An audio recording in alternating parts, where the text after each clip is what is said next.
సార్వత్రిక ఎన్నికలకు సంబంధించిన పోలింగ్ రోజు ఈవీఎం విధ్వంసం సహా మరికొన్ని కేసుల్లో అరెస్ట్ అయిన మాచర్ల మాజీ ఎమ్మెల్యే పిన్నెల్లి రామకృష్ణారెడ్డిని కస్టడీకి ఇవ్వాలని కోరుతూ కోర్టులో పిటిషన్ దాఖలు చేశారు పోలీసులు.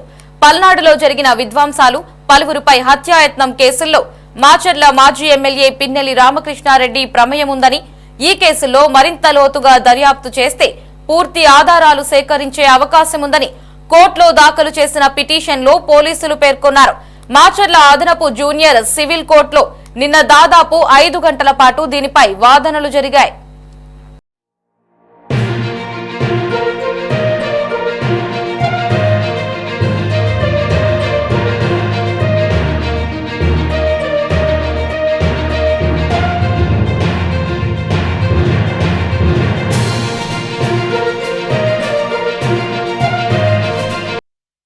ఈ పిటిషన్ పై ఇరు వర్గాల న్యాయవాదుల వాదనలు విన్న న్యాయమూర్తి తీర్పును ఈ రోజుకు వాయిదా వేశారు. ఈ నేపథ్యంలో న్యాయస్థానం పోలీసుల కస్టడీకి పిన్నెల్లి రామకృష్ణారెడ్డిని ఇస్తుందా, లేదంటే ఇతర ప్రయత్నాలేమైనా మార్గాలు సూచిస్తుందా అనేది ఇప్పుడు ఆసక్తికరంగా మారింది.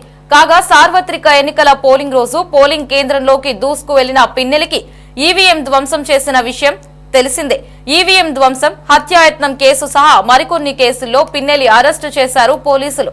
ప్రస్తుతం ఆయన నెల్లూరు సెంట్రల్ జైల్లో ఉన్నారు.